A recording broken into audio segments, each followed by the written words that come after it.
जाती जातीमध्ये संघर्ष निर्माण करून देण्याचं काम यांनी जाणीवपूर्वक केलं, कारण यांच्याकडे विकासाचा अजेंडा नाही।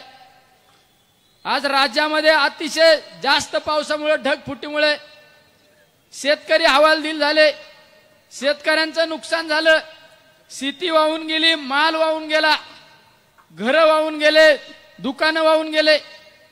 त्यांना त्या ठिकाणी तात्काळ मदत करणं गरजेचं आहे, पण त्यावर कोणाला बोलत नाही।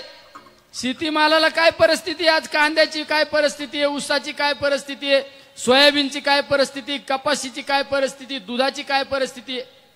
माझ्या शेतकऱ्याला आत्महत्या करण्याची वेळ आलेली आहे, त्यावर कोणी बोलायला तयार नाही। आमच्या तरुण बेरोजगारांबद्दल बोलायला तयार नाही कोणी। फक्त समाजामध्ये संघर्ष निर्माण करायचा, समाजामध्ये काही असे वाचाळवीर तयार करून ठेवले त्यांनी, गावागावात जायचं आणि काहीतरी गलिच्छ पद्धतीने बोलायचं आणि लोकांचं लक्ष डायव्हर्ट करायचं। त्यामुळे त्यांना धडा शिकवण्याची वेळ आलेली आहे, धडा शिकवण्याची वेळ आलेली।